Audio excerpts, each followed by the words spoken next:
सभी को प्रणाम। हिंदी साहित्य को अपने अस्तित्व से गौरवान्वित करने वाली विशेष कहानियों के संग्रह में प्रस्तुत है माधवराव सप्रे की कहानी एक टोकरी भर मिट्टी। किसी श्रीमान जमींदार के महल के पास एक गरीब अनाथ विधवा की झोपड़ी थी। जमींदार साहब को अपने महल का हाथा उस झोपड़ी तक बढ़ाने की इच्छा हुई। विधवा से बहुतेरा कहा कि अपनी झोपड़ी हटा ले, पर वह तो कई जमाने से वहीं बसी थी। उसका प्रिय पति और इकलौता पुत्र भी उसी झोपड़ी में मर गए थे।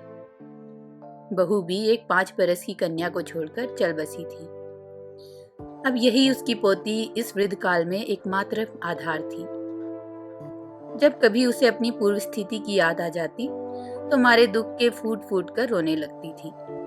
और जब से उसने अपने श्रीमान पड़ोसी की इच्छा का हाल सुना, तब से वह मृत प्राय हो गई थी। उस झोपड़ी में उसका मन ऐसा लग गया था कि बिना मरे वहां से निकलना ही नहीं चाहती थी।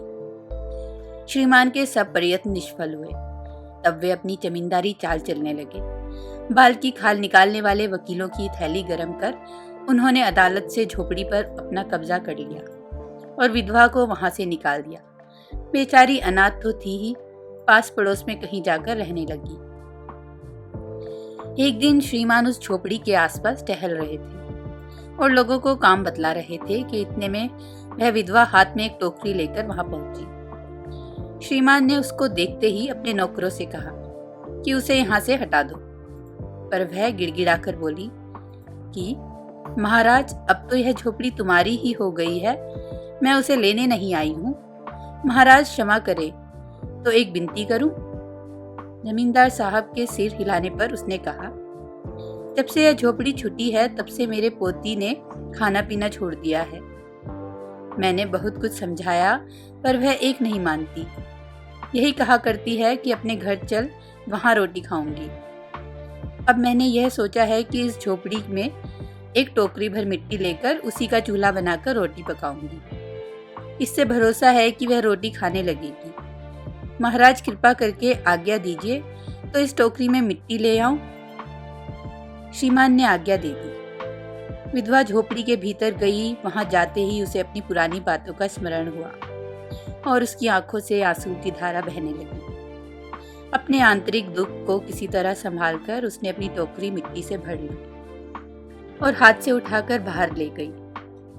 फिर हाथ जोड़कर श्रीमान से प्रार्थना करने लगी कि महाराज, कृपा करके इस टोकरी को जरा हाथ लगाइए, जिससे कि मैं उसे अपने सर पर धर लूं। जमींदार साहब पहले तो बहुत नाराज हुए, पर जब वह बार बार हाथ जोड़ने लगी और पैरों पर गिरने लगी तो उनके भी मन में कुछ दया आ गई। किसी नौकर से ना कहकर आप ही स्वयं टोकरी उठाने आगे बढ़े। ज्यों ही टोकरी को हाथ लगाकर ऊपर उठाने लगे, त्यों ही देखा कि यह काम उनकी शक्ति के बाहर है। फिर तो उन्होंने अपनी सब ताकत लगाकर टोकरी को उठाना चाहा, पर जिस स्थान पर टोकरी रखी थी वहां से वह एक हाथ भर भी ऊंची न हुई। वह लज्जित होकर कहने लगे, नहीं, यह टोकरी हमसे न उठाई जाएगी। यह सुनकर विधवा ने कहा, महाराज नाराज न हो, आपसे तो एक टोकरी भर मिट्टी नहीं उठाई जाती और इस झोपड़ी में तो हजारों टोकरियां मिट्टी पड़ी है। उसका भार आप जन्म भर क्यों कर उठा सकेंगे? आप ही इस बात पर विचार कीजिए। जमींदार साहब धनमत से गर्वित हो अपने कर्तव्य भूल गए थे, पर विधवा से उपरोक्त वचन सुनते ही उनकी आंखें खुल गई। कृतक्रम का पश्चाताप कर उन्होंने विधवा से क्षमा मांगी और उसकी झोपड़ी वापस दे दी। उम्मीद है आपको यह कहानी पसंद आई होगी। धन्यवाद।